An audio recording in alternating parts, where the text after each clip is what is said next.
Etie for mpacho me mo bibia akwa ba say wabe channel so nyakopo nhya yi nyina na onye kese na me pacho after say the helicopter crash ni yenhye na nya yenhye na nsem ankasa free soldiers no wo mo ho no because omo na omo control and I said the radar monitoring system no omo na omo ye in charge na omo ye bibia so we are expecting something from the Ghana Armed Force na ya share ni ma bibia mba na and the chief of defense staff we pia babonten we break silence ono so church ono so die mu die ono so nimfa sa nsem we hu na mepacho menje asem no enka ma the chief of defense staff ye be koni akotie nsem na akasa free chief of defense staff for next time on so the betuja we accept enye food nyina na nyan na de bremo be we accept na nakopo nhira nyina na onye kesem de obi bia ase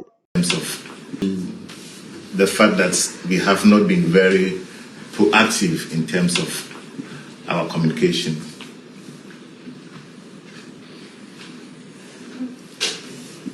Investigations into aircraft accidents of this nature takes time. Probably for what you were referring to, when incidents like this happen, the initial communication that comes up has to do with the passengers and where their relatives must go to seek for information. But the initial communication cannot delve into the accidents. In our case, we were very sure of who was on board. Their relatives had been contacted. And so that aspect of updating the family was not an issue for us. In terms of the recovery exercise itself, this is one of the fastest recovery exercises involving helicopter in our country. The last time that we had a similar incident in the Chiwa forest, it took us 3 days to get to the accident scene. In our case, when we suspected that something might have happened to the aircraft, it took us additional 30 minutes for us to apply the known protocols to see where the aircraft was. Because once an aircraft loses communication, it doesn't mean that it has crashed. It could be flying very low, out of radar. It could be weather condition, or it could be mechanical. So after 30 minutes, once we realized that we were still not making progress, then we initiated what we call the rescue efforts, because we still didn't know whether there were casualties.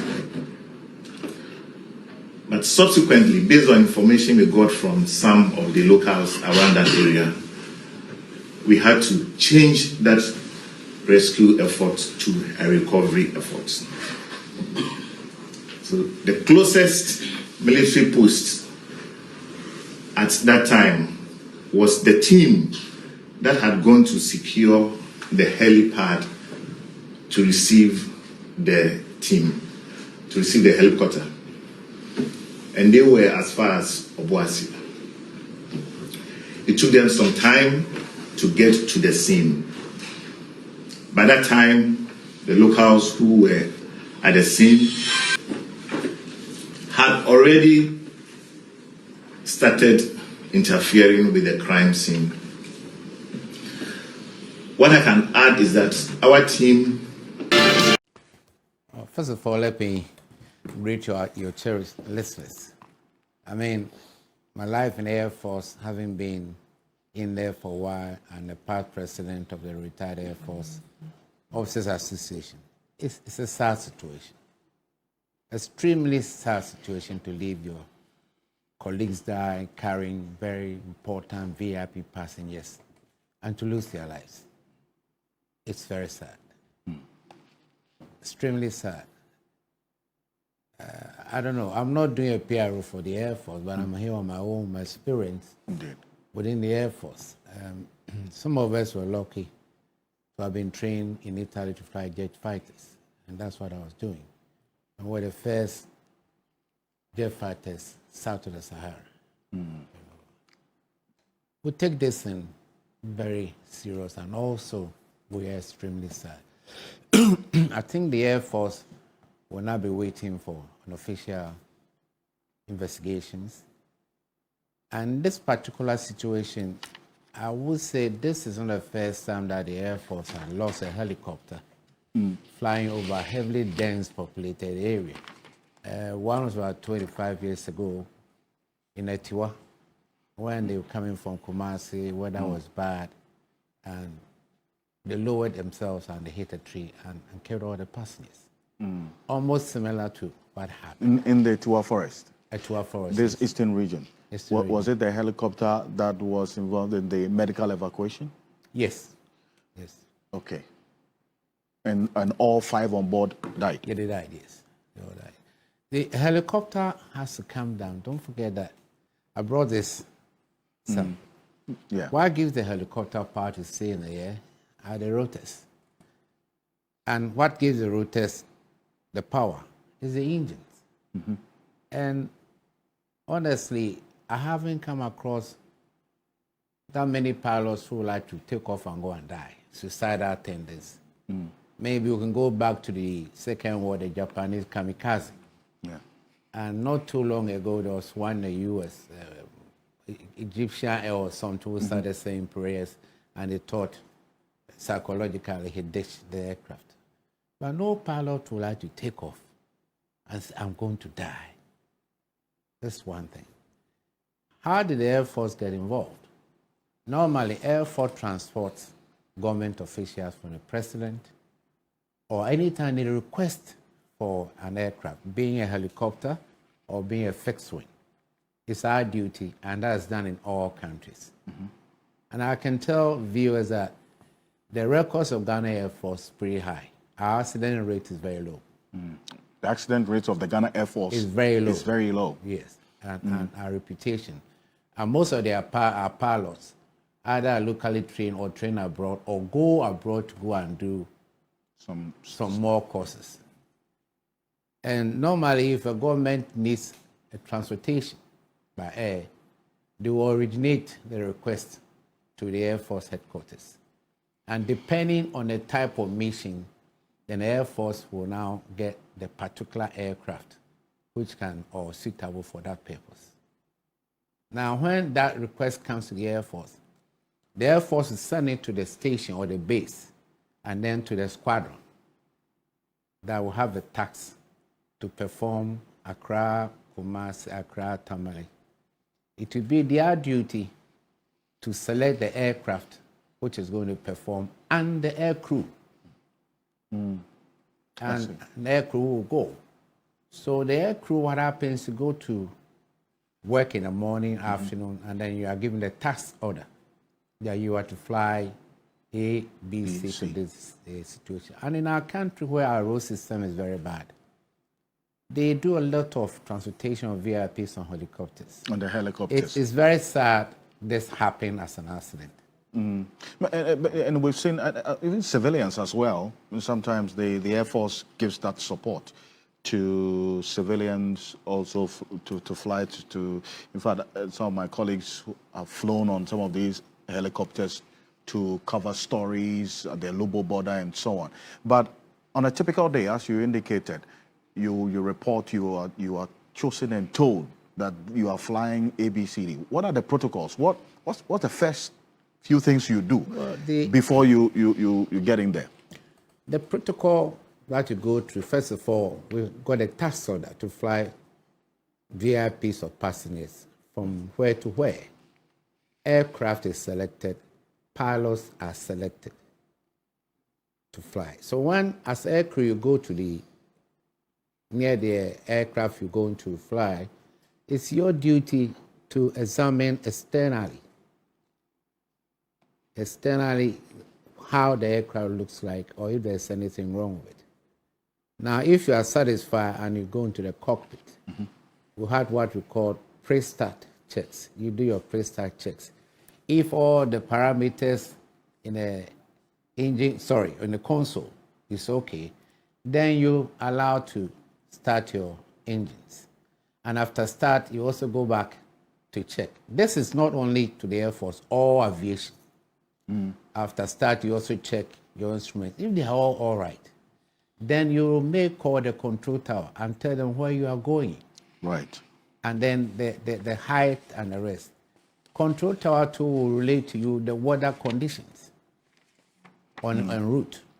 That's what they do. But in this particular case, the pilots were all qualified.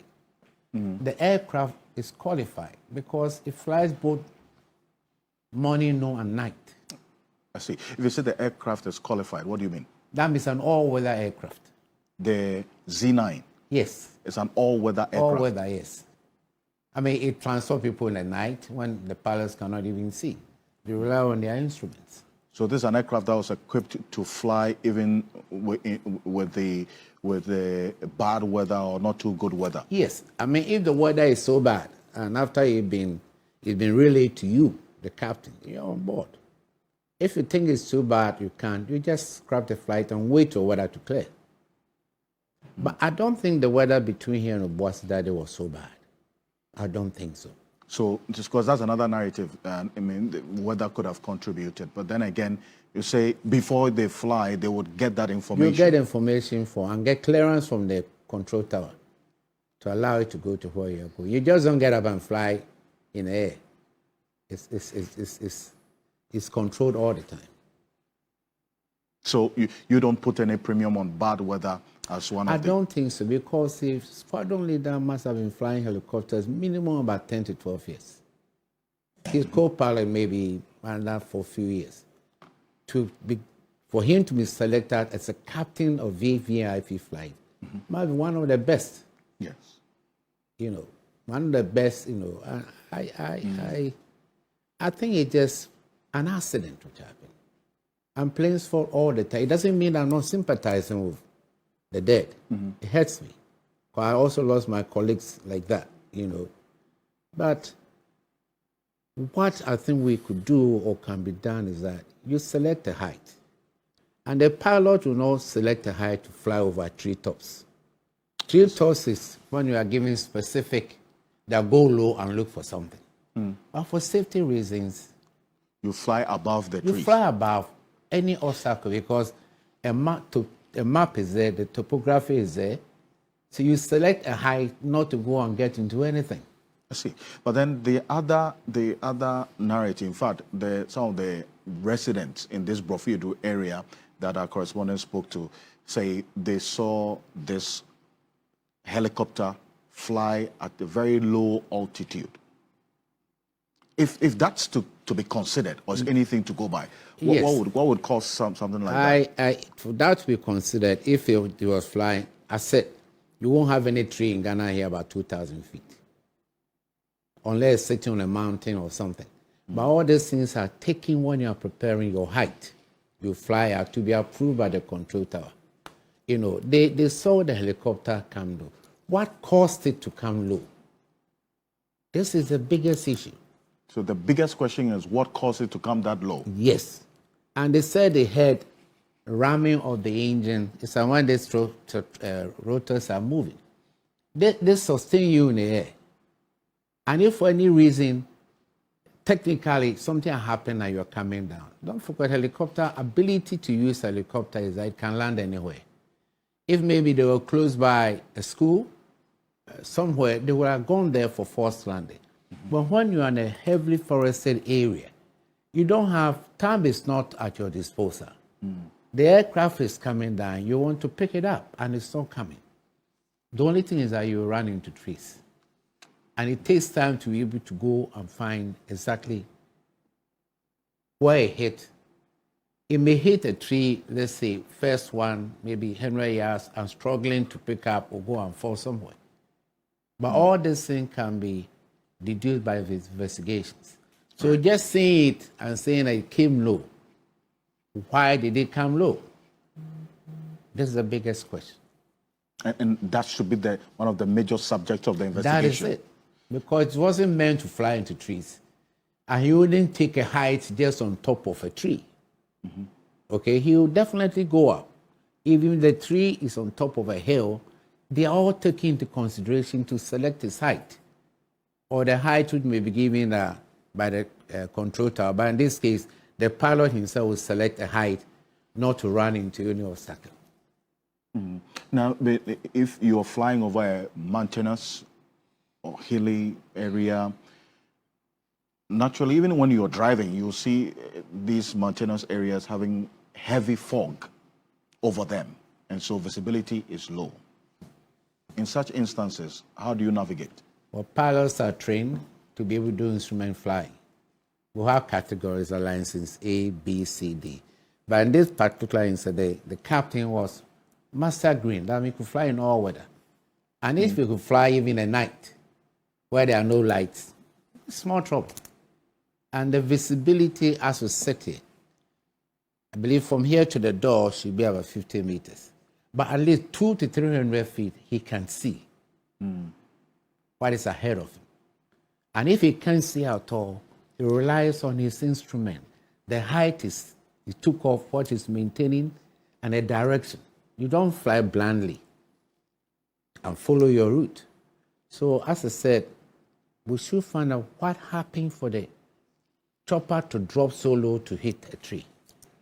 And that answer we can get how? We can get it from black box. That's the only thing. And black boxes too is not something which already been found, but you just can't open and get the answer. It might be sent back to the manufacturers, or they come. If what happened to Air India? You know, there was a struggle between Boeing and India, and Indian government said no. So they had to come over, open it, and then decode what it seems like, because black box, what it does is that it gives you all the parameters of the aircraft. As soon as it takes off, it's engaged. Whatever you do can be found in black box. And since both air crew died, the only thing is to go to a black box and find out what happened. Was it an engine problem? What was it? Was it a bird strike? But helicopters don't go down to have bird strikes, you know. So all speculations are doubtful. There's other aspect of people thinking maybe some galamsees maybe shot it down. Well, that's another. I can tell you, no rifle they use down there can bring the helicopter down unless a missile. No rifle Being used at Galamsey side can bring a helicopter down. Except a missile. A missile. Then you might be a marksman. It's flying to engage to shoot either the pilot, but there are two. And they all have the same console. But, or hit the fuel tank for it to, even if you hit the fuel tank and it's leaking, the pilot knows that he's losing fuel. And he will start looking for somewhere to land. But in the forest area, it's difficult to find somewhere that you can force land. And as the plane cannot be sustained in the air, it's coming on down. It's between you and my God. And that is a risk of being a pilot too. Now, we also got information from my colleague Ibrahim Abubakar, who spent some time in this community, that some of the debris were found 45 minutes walk away from the place of impact. How do you explain that? Every aircraft incident, parts of it, they fly off. And the forest area where it finally landed, there was no road going there. They have to hack. Around about 3 hours after the incident, I was talking to the commander. He said they are now cutting their way through the forest together.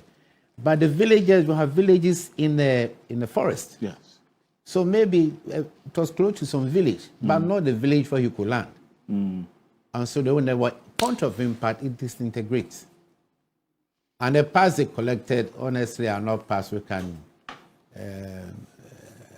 which can draw the attention of the investigation. I don't think they were put. I mean, the skin and things that I saw on television and parts of the rotor wouldn't make any difference. Whatever happens, the rotor must have hit a tree first before the fuselage. The rotor is what we see going around on the top of it. And the other airplanes are in the front, but this one is on top. It's on top of it. So you talk about the wings, but this one, it goes up. Yes. But you said the answer to the critical question you ask about why this chopper came this low can be found in the black box. Only in the Another black box. You see, he took alternative. off from Accra here. He gets to a height selected. And he's supposed to fly all that height until he gets to destination and then descend. That's right. So what caused it maybe 10, 20 minutes to destination to come down and hit? But there are two devices in the black box. One is a voice recorder. The cockpit voice recorder and the Yes. flight data recorder. That's a black box. Okay. The voice recorder is communication between the two pilots and the control. So, Right. So which one of them needs the manufacturer to the black box. the black box? So the cockpit voice recorder can't be The decoded. voice recorder is not too, Important. it's involved. If I was telling him that, look, I'm ditching, that we have, which is called Mayday. Mayday everywhere means that I am in trouble. Emergency phase, it can record it. And then a conversation between the pilots as how they're executing the emergency will also be there. But the black box will record all the parameters. Right. How it was flown, what happened, how it came down, will all be recorded in the black box. You see. But then the voice recorder will only give us that communication. Of the impending disaster. Yes. If it discusses, both of them are flying, and then suddenly they see that they are falling down, they may talk, or whether he even called the control tower in Kumasi or in Accra that have an emergency. And as I said, helicopter can stay in the air by the rotors. If it doesn't, I think a couple of days after that, there was one around Kumasi area. Fortunately, he managed to land in a school park. If there's a space, he will save the aircraft and himself. But on top of trees, it is difficult. When he has no control about the descent or ascent. I'm saying this to clear the minds of people that Yes. they were not suicidal pilots that were flying to kill themselves. All that thought of conspiracy theories have come in, but they don't. And in fact, that's one of the major reason why we have you here this morning, just to dispel this speculation and give education, which is key, and how the way forward will be. Back on that, if there should be an intentional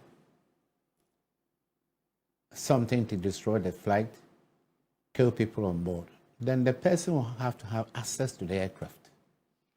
I see.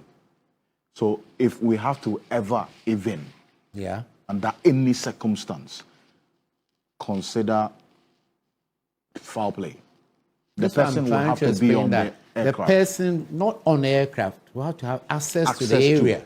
And then don't forget, this is an Air Force helicopter, and it's on a base, and there's security all around. So anybody having access to go and do it is difficult. Or else the technicians.